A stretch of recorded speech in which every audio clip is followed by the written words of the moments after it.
Pro बीबी विकास YouTube channel में आपका पुनः स्वागत है। दोस्तों, जैसा कि आप स्क्रीन पर देख पा रहे हैं WSD 1.1 इन हिंदी। दोस्तों, आपको बता दें कि WSD 1.1 का फाइव का फैब्रिकेशन चैप्टर का ये 5th सेशन है। दोस्तों, इससे पहले छोटा छोटा 4 सेशन बना करके 4 वीडियो बना करके अपने चैनल के माध्यम से आप लोग के बीच में हम शेयर कर चुके हैं। चलिए दोस्तों, आगे बढ़ते हैं और बात करते हैं हम इस सेशन में dimensional tolerance of welded structure member के बारे में। तो दोस्तों, the dimension of welded structural member shall conform to the tolerance of the general specification governing the work and the special dimension tolerance in 5.2.1 to 5.23.12. Note that tubular column is interpreted as a compression or tubular member. दोस्तों, general governing जो work है उसके अलावा जो dimensional tolerance है वो एक एक करके हम देखेंगे कि जो डायमेंशनल टॉलरेंस है वो कितना AWSD 1.1 हमको अलाउ करता है। दोस्तों, चलिए शुरू करते हैं straightness of column and truss का बारे में। तो for welded column and primary truss member regardless of cross section the maximum variation in straightness shall B. दोस्तों, जैसा कि टेबुलर फॉर्म में राइट हैंड बॉटम में आप देख सकते हैं, length of less than 30 feet और 9 मीटर से अगर छोटा है तो 1 mm into number of meter of total length. 1 mm दोस्तों अगर 9 मीटर तक की बात करें तो 1 mm गुणे जितना मीटर लेंथ है उतना mm तक अलाउ है। ठीक है दोस्तों, अगर बात करें लेंथ ओवर 9 मीटर से अगर 15 मीटर तक का बात करें दोस्तों तो मैक्सिमम 10 mm तक अलाउ है। और अगर 15 मीटर से ऊपर की बात करें दोस्तों तो 10 mm प्लस 3 गुणे number of meter of total length minus 15/3 mm total allow है। चलिए दोस्तों, आगे बात बढ़ते हैं और बात करते हैं बीम एंड गर्डर स्ट्रेटनेस के बारे में। तो नो कम्बर इज साइड, इसमें कुछ कैम्बर नहीं किया गया है। For welded beam and girder regardless the cross section where there is no specific camber the maximum variation in straightness shall be. अगर मैक्सिमम वेरिएशन इन स्ट्रेटनेस की बात करें दोस्तों तो 1 mm into number of meter of total length of beam पे depend करता है। B अगर बात करते हैं दोस्तों बीम एंड गर्डर कैम्बर के बारे में, टिपिकल गर्डर के बारे में, तो फॉर वेल्डेड बीम और girder other than those who top flange is embedded in concrete without A design concrete hunch regardless of cross section the maximum variation for required camber at shop assembly for drilling hole for field splice or preparing field weld splice shall be। दोस्तों, अगर हम बात करते हैं beam and girder का typical girder के बारे में, जहाँ पे जो मैक्सिमम वेरिएशन की अगर बात करते हैं विदाउट कंक्रीट हैंच के बारे में, उसका जो डिज़ाइन किया हुआ अगर उसकी बात करते हैं तो अगर उसके मिड स्पैन की बात करते हैं दोस्तों तो 40 mm फोर स्पैन 30 mm और प्लस माइनस 1 mm -0 प्लस 1/2 inch 40 mm for span greater than 30 meter से अगर ज़्यादा स्पैन है तो 0 कैम्बर और मैक्सिमम 40 mm अलाउबल है 30 मीटर के बीम के लिए। अगर दोस्तों बात करते हैं 30 मीटर से कम के लिए तो 30 मीटर से कम की बात करते हैं तो मैक्सिमम 20 mm तक अलाउबल है, लेकिन निगेटिव कैम्बर एक्सेप्टेबल नहीं है। अगर सपोर्ट इंट की बात करते हैं दोस्तों तो 3 mm फोर इंटीरियर, अगर इंटीरियर सपोर्ट है तो 3 mm वहाँ अलाउ है। और एट इंटरमीडिएट पॉइंट का बात करें तो -0 plus 4AB -1S/S where a is the distance in feet और metre from inspection point of nearest support. S span हो गया इन फीट और मीटर। बी हो गया 40 mm for span greater than और इक्वल टू 30 मीटर। अगर B 20 mm for span less than 30 metre, जिसका value दोस्तों सी टेबुलेटेड फॉर्म में टेबल 5.6 में दिया हुआ है कैलकुलेट करके। तो चलिए आगे बढ़ते हैं और टेबुलर फॉर्म में देखते हैं कि क्या दिया हुआ है 5.6 टेबल में। तो camber tolerance for typical girder C 5.23.3, जैसा कि हमने डिस्कस किया। कैम्बर टॉलरेंस अगर इंच की बात करते हैं तो जैसा देखिए स्पैन दिया हुआ है, और अगर टॉलरेंस कैम्बर की मीटर की बात करते हैं इन मिलीमीटर में दोस्तों तो दोनों दिया हुआ है, मिलीमीटर की डिस्कस करते हैं।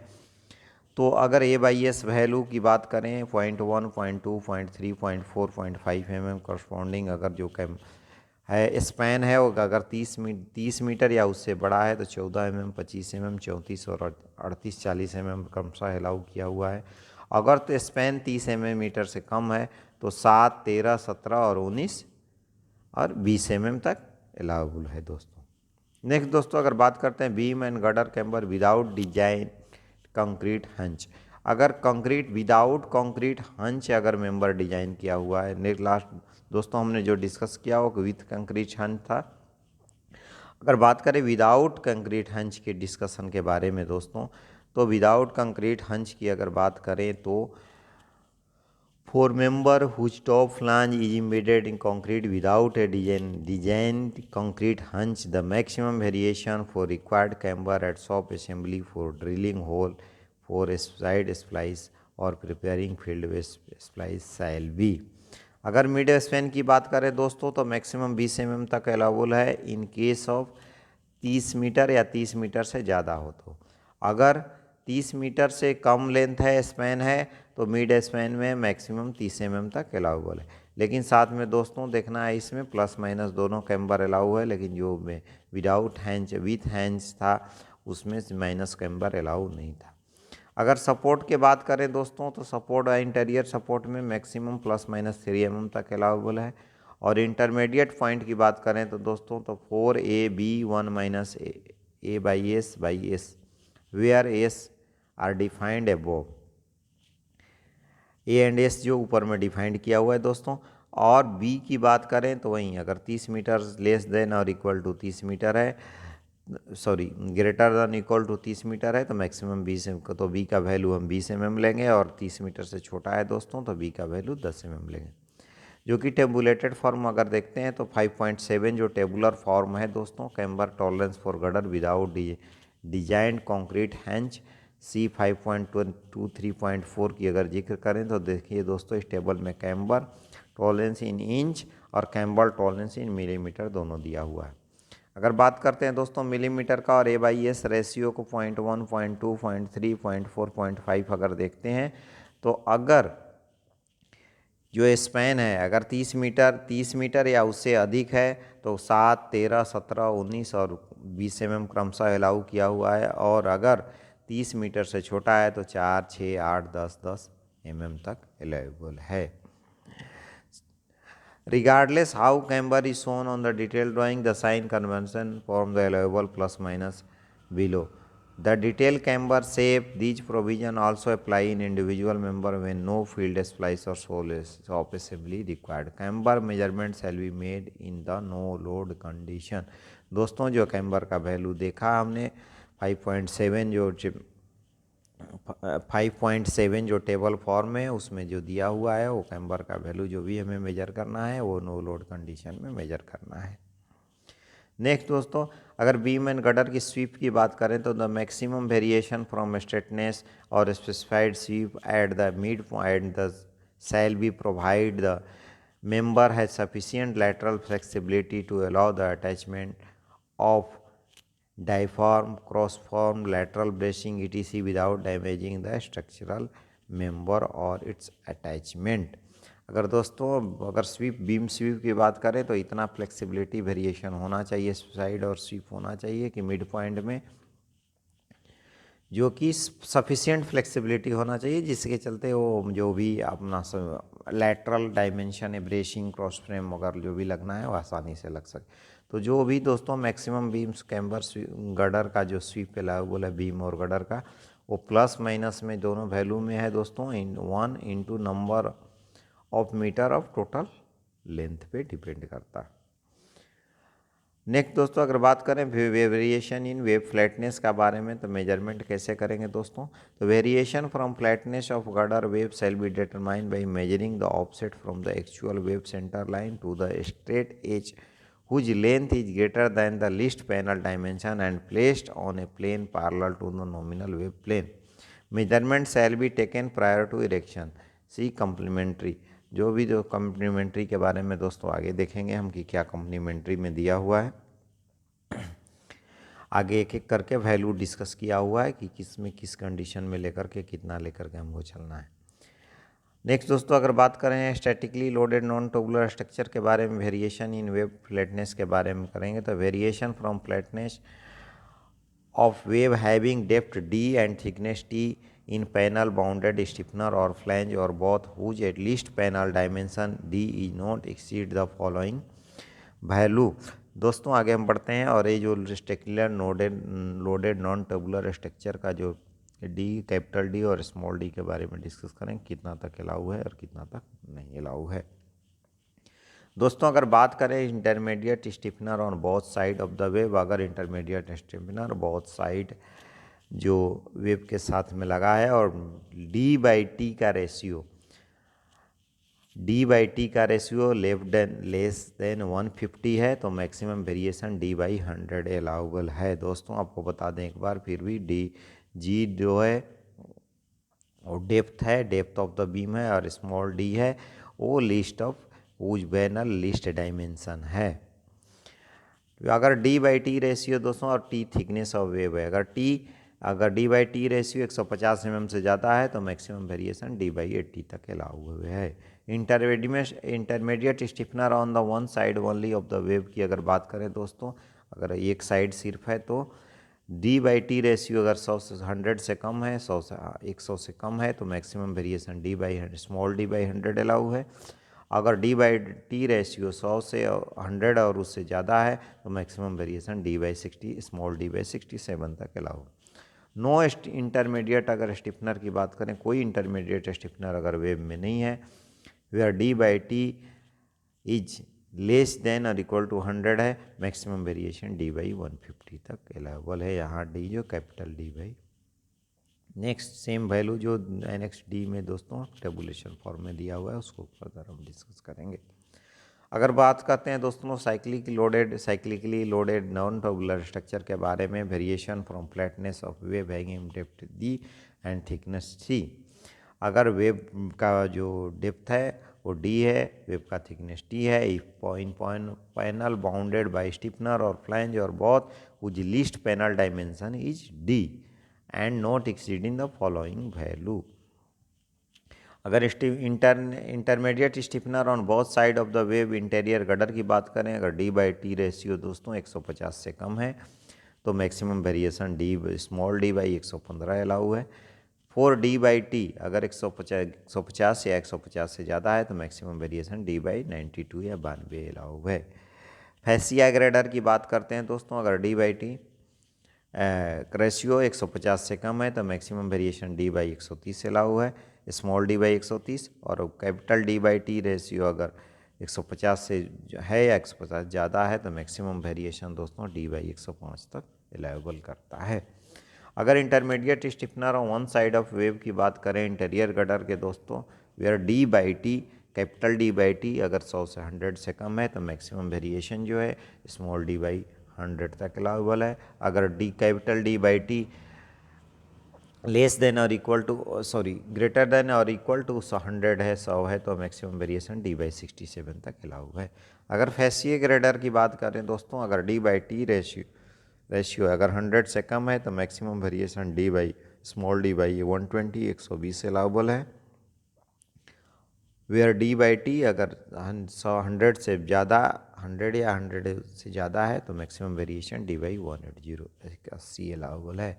No stiffener intermediate stiffener maximum variation d by 150।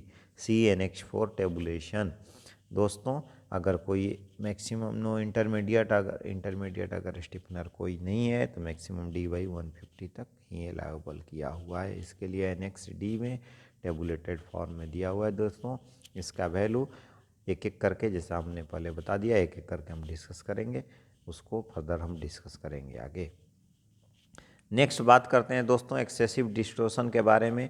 तो wave distortion of twice the allowable tolerance 5.2, 3.6.2 जैसा कि हमने, और 5.2, 23.6.3 shall be satisfactory when occurring at the end of girder which has been drilled or sub-punched and rimmed either during assembly or to a template for a field bolted splice provided when the splice plate are bolted the wave assumed to proper dimension tolerance। अगर कुछ excessive tolerance है दोस्तों तो वो कब allowable है, जबकि satisfactory shall be satisfactory finally template के द्वारा वो फील्ड में प्रोवाइड जो भी स्प्लाइस बोल्टिंग है प्रॉपर अगर अलाउबल है तब उसको अलाउ करेंगे, एक्सेसिव डिस्टॉर्शन को मतलब एक्सेप्ट कर सकते हैं। अगर आर्किटेक्चरल कंडीशन की बात करते हैं दोस्तों तो consideration require tolerance more restrictive than the above specified tolerance has been include in the bid document. अगर जो भी मेंशन हमने 5.22, 3.6.412 में जो भी 23 में जो भी डिस्कस किया, अगर इसके अलावा कुछ भी डिस्टोर्शन है तो वो भी कॉन्ट्रैक्ट डॉक्यूमेंट है उसमें या बिड डॉक्यूमेंट है उसमें रिटेन होना चाहिए।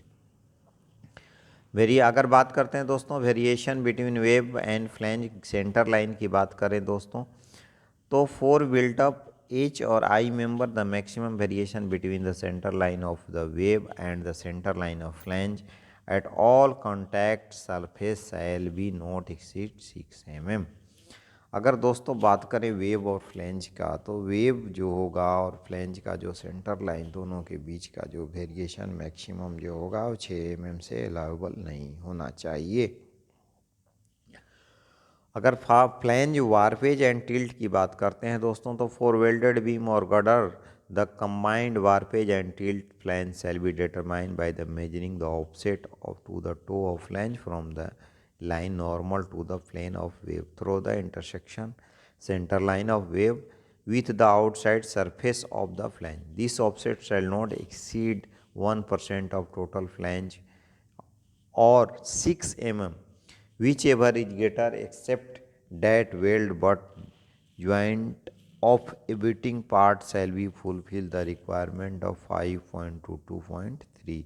दोस्तों अगर टोटल वार्पेज और टिल्ट की बात करते हैं तो ये मैक्सिमम जो है फ्लैंज विड्थ का 1% तक अलाउबल है या 6 mm, दोनों में से जो ज़्यादा हो 1% या 6 mm में वहीं अलाउबल है। साथ साथ हमें जो भी इसको 5.2.3 का जो बिल्टअप सेक्शन का जो रिक्वायरमेंट है उसको भी इसको फुलफिल करना चाहिए, करना पड़ेगा। डेप्थ वेरिएशन की बात करते हैं दोस्तों तो for welded beam and girder the maximum available variation from the specified depth measured at the wave centre line shall be. दोस्तों अगर डेप्थ वेरिएशन की बात करते हैं तो कोई भी गर्डर, वेल्डेड गर्डर और गर्डर या फिर बीम है तो for depth up to 1 meter including 1 meter तक डेप्थ की बात करते हैं दोस्तों तो मैक्सिमम जो डेप्थ वेरिएशन है 3 mm तक अलाउबल है। अगर 1 मीटर से 2 मीटर तक बात करते हैं तो variation in depth maximum 5 mm तक अलाउबल है दोस्तों। अगर 2 मीटर से ऊपर का बात करते हैं दोस्तों तो प्लस 8 mm और माइनस में मैक्सिमम 5 mm तक अलाउबल है। दोस्तों bearing at point of loading की बात करें तो क्या है, the bearing end of bearing stiffener shall be square with the wave and shall have at least 75% of stiffener bearing cross sectional area of contact with the inner surface of the flange.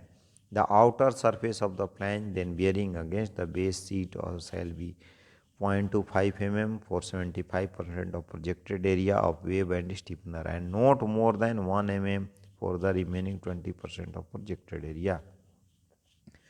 Girder without a stiffener shall bear the projected area of the projected outer flange within the surface 0.25 mm and included angle between the wave and flange shall not exceed the 90 degree of length। दोस्तों जो bearing point की बात करें तो उस समय वहाँ पे स्टिफनर और फ्लैंज का जो कांटेक्ट है दोस्तों, मोस्टली जो भी प्रोजेक्टेड एरिया है उसका 75% एटलीस्ट होना चाहिए। और जो फिटिंग है, स्टिफनर फिटेड है, वो 0.2 mm 0.25 mm के बीच में उसका जो फिटिंग क्लियरेंस होना चाहिए, जहाँ पे बियरिंग और लोडिंग पॉइंट है वहाँ पे। चलिए दोस्तों आगे बढ़ते हैं और बात करते हैं टॉलरेंस ऑन स्टिफनर्स के बारे में।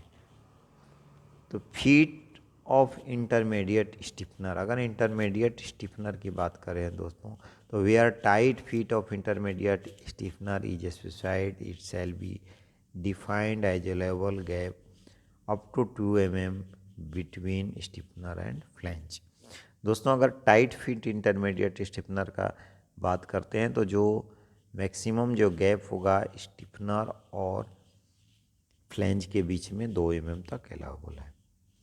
स्ट्रेटनेस अगर इंटरमीडिएट स्टिफनर की बात करें दोस्तों, तो the out of straightness variation of intermediate stiffener shall not exist in 12 mm for girder up to 1.8 mm deep and 20 mm for the girder over 1.8 mm deep with due regard the member which frame into them.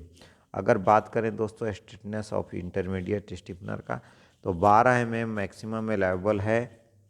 Straightness उसका 1.8 metre के gutter तक के gutter का, और अगर 1.8 metre के depth का gutter से अगर ऊपर की बात करें तो वहाँ 20 mm तक अवेलेबल है दोस्तों। अगर straightness and location of bearing stiffener की बात करें दोस्तों, तो the out of straightness variation of bearing stiffener shall not exceed 6 mm up to 1.8 mm और 12 mm ओवर 1.8 mm। अगर straightness and location of bearing stiffener की बात करें दोस्तों, तो अगर बियरिंग स्टिफनर जहाँ है एक्चुअल लोड आना है, the actual centre line of stiffener shall lie with the thickness of the stiffener as measured from theoretical centre line of location. अगर वियरिंग स्टिफनर की बात करें दोस्तों, तो जो वियरिंग स्टिफनर का है स्ट्रेटनेस है वो 1.8 मीटर तक के गडर का मैक्सिमम 6 mm तक अलाउबल है, और 1.8 मीटर डेप्थ से ऊपर का अगर गडर है तो मैक्सिमम 12 mm तक अलाउ है, 12 mm तक अलाउ है। The actual centre line of, लेकिन जो एक्चुअल सेंटर लाइन होना चाहिए दोस्तों स्टिफनर का, वो थ्योरेटिकल सेंटर लाइन पे फिक्स्ड होना चाहिए। अदर डायमेंशन टॉलरेंस की अगर बात करते हैं दोस्तों, twist of box member and other dimensional tolerance of the member not covered 5.23 shall be individual determine and mutually agreed upon by the contractor and owner with proper regard and erection requirement. दोस्तों अगर other requirement की बात करें जो कि tabulated form हमने 5.23 जो tabulated dimensional tolerance of welded member के बारे में हमने डिस्कस किया 5.23.1 से लेकर के 5. अगर कुछ ऐसा डेविएशन है, डायमेंशन है जो इसमें कवर नहीं हुआ है, वो कॉन्ट्रैक्टर और ऑनर के बीच में म्यूचुअल एग्रीमेंट के द्वारा ही क्लियर हो जाएगा। उनके बीच में जो भी रिक्वायरमेंट है उसके अकॉर्डिंग रिक्वायर्ड होगा। नेक्स्ट दोस्तों अगर बात करते हैं वेल्ड प्रोफाइल का, तो all weld shall meet the visual acceptance criteria of table 6.1 and shall be free from crack, overlap and unstable profile discontinuities in figure 5.4, table 5.9, table 5.10 except and otherwise allowed in 5.24, 24.1, 5.24 and 5.24.3। दोस्तों अगर weld profile की बात करें तो table number 6.1 जो कि table number 6 welded में दिया हुआ है उसको फर्दर डिस्कस करेंगे, बट हम फिगर जो दिया हुआ है 5.4 और टेबल 5.9 और 5.10 के बारे में भी डिस्कस करेंगे। आगे बढ़ते हैं और डिस्कस करते हैं कि क्या क्या वेल्ड प्रोफाइल दिया हुआ है, उसको आगे बढ़ेंगे। दोस्तों अगर बात करते हैं टेबल नंबर 5.1 वेल्ड प्रोफाइल है C5.24 जो कि वेल्ड प्रोफाइल के बारे में दिया हुआ है दोस्तों। यहाँ देखिए वेल्ड टाइप दिया हुआ है, but corner inside, corner outside, T joint, left joint, but with self bar. Groove की बात करें दोस्तों तो CJP और PJP कंप्लीट ज्वाइंट पेनिट्रेशन और पार्शियल ज्वाइंट पेनिट्रेशन दिया हुआ है। फिगर की अगर बात करते हैं तो फिगर 5.4A, 5.4B, 5.4C, 5. ऐसा 5 फिगर का शेड्यूल दिया हुआ है दोस्तों। और लैब के लिए नोट अप्लीकेबल 5.4G। एक एक करके दोस्तों हम फिगर में भी डिस्कस करेंगे। अभी टेबल के बारे में हम देख लेते हैं। अगर फिलेट की बात करते हैं तो बट नॉट एप्लीकेबल है, कोई फिगर नहीं दिया हुआ है दोस्तों। कॉर्नर इनसाइड की बात करते हैं तो फिगर 5.4E और schedule C 5.4F, 5.4E, 5.4E और नेक्स्ट जो है वो एप्लीकेबल नहीं।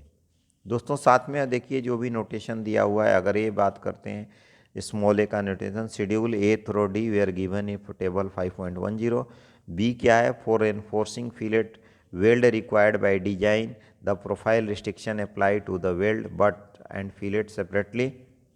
C weld made using self bar and weld between horizontal bar unequal thickness are except R and C limitation.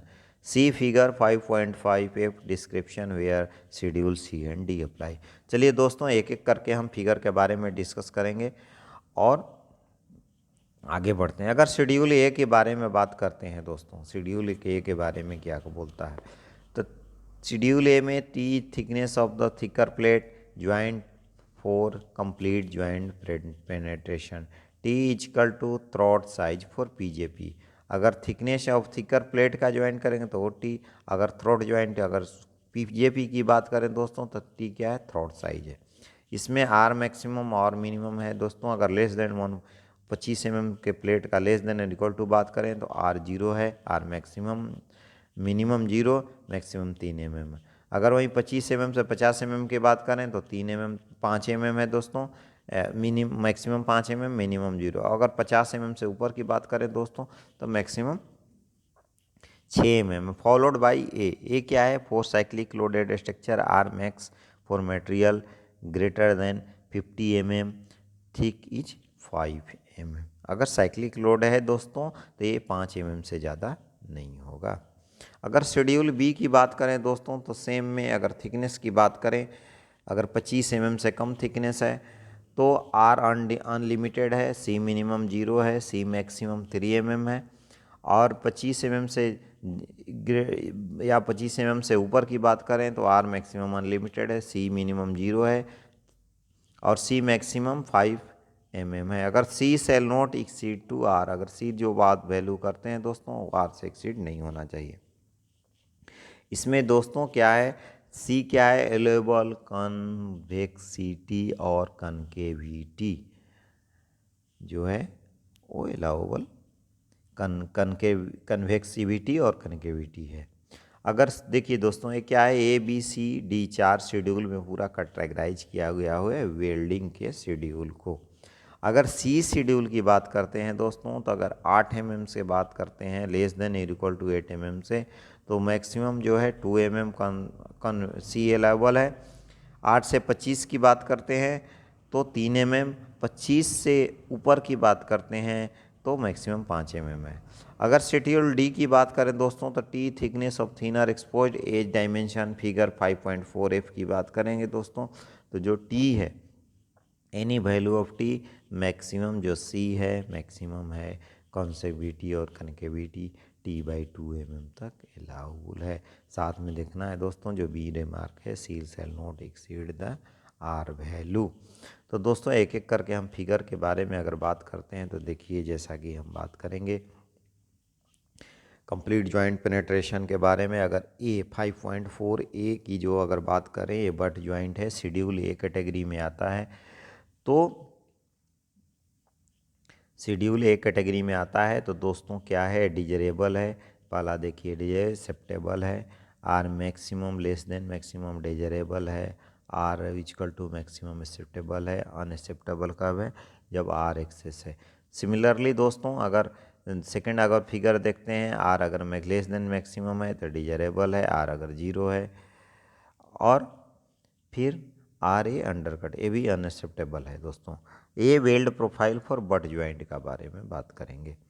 Next अगर groove weld profile for inside corner joint की बात करते हैं दोस्तों, तो इसमें देखिए ये डिजायरेबल है अगर इक्वल टू आर है, अगर सी और आर जीरो है तो दोनों एक्सेप्टेबल है। अनएक्सेप्टेबल कब है दोस्तों, जब सी का वैल्यू है वो एक्सेस है तो अनएक्सेप्टेबल है। साथ में देखिए दोस्तों इसमें टी का वैल्यू दिया हुआ है, टी है जो थ्रॉट लेंथ है, मेरा आर जो है एक्सेस है, मैक्सिमम दिया हुआ है, और जो भी टी है उसका वैल्यू दिया हुआ है। चलिए दोस्तों अगर आगे बात करते हैं हम कॉर्नर इनसाइड कॉर्नर आउटसाइड का बारे में बात करेंगे दोस्तों, तो इसमें देखिए सी डिजायरेबल जो भी आर मैक्सिमम है, और अगर आर मैक्सिमम जो है R equal to R maximum है तो एक्सेप्टेबल है, एक्सेस है तो अनएक्सेप्टेबल है। अगर सिमिलरली आप देख सकते हैं इसमें थिकनेस भी दिखाया हुआ है, तो अगर थर्ड फिगर की बात करते हैं R then less than max है तो एक्सेप्टेबल ही होगा, आर मैक्सिमम तो डिजायरेबल है, बट इसमें जो इनसाइड है वो अनएक्सेप्टेबल है। Corner groove weld profile outside corner joint की बात करेंगे दोस्तों। नेक्स्ट अगर बात करें groove weld profile in T joint की बात करें, तो देख सकते हैं आप जैसे कि टी एच और सी की बात करें, टी है तो ये डिजायरेबल है चलेगा, आर जी एक वन साइड जीरो है, अगर एक साइड में आर मैक्सिमम है, टी थ्रॉट है तो भी चलेगा, लेकिन आर जो इधर देखिए फिगर में अगर ए माइनस में जा रहा है आपको देख रहे हैं, वो प्रोजेक्शन बराबर नहीं है तो अनएक्सेप्टेबल है, वो नहीं चलेगा। चलिए दोस्तों आगे बढ़ते हैं और हम बात करेंगे अभी बट विथ सेल्फ बार के, सॉरी फिलेट ज्वाइंट के बारे में हम बात करेंगे। तो फिलेट ज्वाइंट की अगर बात करें दोस्तों, तो fillet weld profile for inside corner joint, left joint and T joint की बात करें, तो जैसा कि आप देखिए साइज डिजायरेबल है, अगर एक्सेस है एक्सेप्टेबल है, unacceptable size weld size and W इसमें दिया हुआ है। सिमिलरली अगर फिलेट वेल्ड प्रोफाइल और फोर आउटसाइड कॉर्नर ज्वाइंट का देख सकते हैं इसमें दोस्तों, तो desirable, acceptable, unacceptable, schedule apply and schedule D apply. बाकी के लिए दोस्तों देखिए तीन के लिए मेरा जो इनिशियल तीन जो फिगर है उसके लिए शेड्यूल सी अप्लीकाइड किया हुआ है, और लास्ट के लिए तीन के लिए जो है शेड्यूल डी अप्लाई किया हुआ है। ऐसे दोस्तों हम फिगर को देख करके हम डिटरमाइन करेंगे। नेक्स्ट अगर हम आगे बढ़ते हैं और फिगर जी के बारे में बात करते हैं दोस्तों, तो बट विथ सेल्फ बार के बारे में अगर बात करेंगे, तो देखिए सेल्फ बार है इस डिजायरेबल है, सेल्फ बार एक्सेप्टेबल है, सेल्फ बार इसमें दिया हुआ है सेल्फ बार सेल्फ बार सेल्फ बार, ये जो भी मैंने एक्सेप्टेबल फिगर दिया हुआ है दोस्तों। टिपिकल सेल्फ बार डिटेल, अगर फिगर एच की बात करते हैं दोस्तों, तो typical profile for butt weld between unequal thickness के बारे में दिया हुआ है दोस्तों। ये जो फिगर देखने के बाद में मोर और लेस हमें तो जनरल आइडिया ही आ ही गया है कि हमें क्या एक्सेप्टेबल है, अगर वेल्डिंग प्रोफाइल है तो किस सेक्शन में कैसा वेल्डिंग प्रोफाइल एक्सेप्टेबल है और किस शेड्यूल में हम एक्सेप्ट कर सकते हैं उसको। अगर सिमिलर जैसा कि हमने एक 5.9 जो टेबल में टेबल नंबर 5.1 में जो दिया हुआ है ग्रुप जो है डिजाइन और सीजेपी पीजेपी के बारे में और फिलेट के बारे में, तो उसके रेफरेंस से दोस्तों हमने एक एक करके फिगर को डिस्कस कर लिया। तो होप इसमें हम लोगों को कुछ जनरल आइडिया आ गया होगा कि किस टाइप के फिगर को हमें एक्सेप्ट करना है और किसको नहीं करना है। आगे बात करते हैं दोस्तों, द फेस फिलेट वेल्ड में भी स्लाइटली कन्वेक्स और flat slightly convex on in figure available in table 5.4। इसमें जैसे दोस्तों हमने टेबल में 5 जो भी टेबल में 6.1 जो टेबल के बारे में बात डिस्कस करेंगे, बट 5.4 का फिगर का हमने एक्सेप्टेंस देख लिया कि क्या एक्सेप्टेबल है क्या एक्सेप्टेबल नहीं है। एक्सेप्शन फॉर इंटरमिनेंट फिलेट वेल्ड अगर बात करें दोस्तों, तो except for undercut all allowed by the code and the profile requirement of figure shall not apply to end of intermediate fillet weld outside their effective length। Similarly दोस्तों अगर बात करें हम ग्रू वेल्ड का, तो groove weld reinforcement shall be comply with table 5.9, table 5.10 and with the provision below, weld shall have a gradually transition in plane of base metal surface। दोस्तों जो हमने एक एक फिगर करके डिस्कस किया उसको कंपाइल, ग्रू वेल्ड को उसको कंपाइल करना चाहिए। प्लस सरफेस की अगर बात करें दोस्तों, उसमें the weld required of to be plus shall be finished to not reduce the thickness of the thinner base metal or weld by metal by more than 1 mm. Reaming shall not exceed 1 mm in height and shall blend smoothly into base metal surface with transition area free from undercut. However, all reinforcements shall be removed where weld form part of any contact surface। दोस्तों अगर बात करते हैं plus surface की, तो plus अगर weld surface करना है तो उसमें मैक्सिमम जो प्लसिंग के बाद जो मैक्सिमम वेल्ड सरफेस जो मेटल से 1 mm तक के लेवल है उससे ज़्यादा एक्सेप्टेबल नहीं है। अगर बात करते हैं दोस्तों फिनिश मेथड एंड वैल्यू का बारे में, तो where surface finishing is required roughness value CSME फीस 46.1 में सरफेस वैल्यू दिया हुआ है दोस्तों। अगर सरफेस फिनिशिंग रिक्वायर्ड है तो सरफेस रफनेस वैल्यू दिया हुआ है। शैल नॉट एक्सीड 25 माइक्रोन, 250 माइक्रोन से ज़्यादा, माइक्रो इंच से ज़्यादा नहीं होना चाहिए, या 6.3 माइक्रोमीटर से ज़्यादा नहीं होना चाहिए। Chipping and gouging may be use provide this followed by grinding और machining for cyclic loaded structure. Finishing shall be parallel to the direction of primary stress except final roughness of 125 micro inch 3.2 micrometer or less shall be finished in any direction। अगर finishing method की बात करते हैं दोस्तों, तो SME BC 46.1 में दिया हुआ है, उसको हमें फॉलो करना है। और चिपिंग गोजिंग की बात करते हैं तो सिलेक्टली लोडेड अगर स्ट्रक्चर की बात करते हैं तो उसको डायरेक्शन देख करके किसी भी मशीनिंग और फिनिशिंग करना है हमें। और जिसका वैल्यू जो है 6.3 माइक्रोमीटर से ज़्यादा नहीं होना चाहिए। और अगर एनी डायरेक्शन में हम किसी दूसरे डायरेक्शन की बात करते हैं तो 3.2 माइक्रोमीटर से ज़्यादा नहीं होना चाहिए। दोस्तों सेल्फ बार की बात करें तो self bar shall confirm the requirement of 5.10.5 self bar may be left in place only static loaded member. जो भी दोस्तों सेल्फ बार के बारे में हम लोग 5.1 और 101 और 5.2 10.5 में ऑलरेडी डिस्कस कर चुके हैं। दोस्तों इस सेशन को हम यहीं एंड करेंगे और नेक्स्ट अगला और आखिरी सेशन में हम technique for plug and slot weld के बारे में डिस्कस करेंगे। तब तक okay, bye bye, thank you.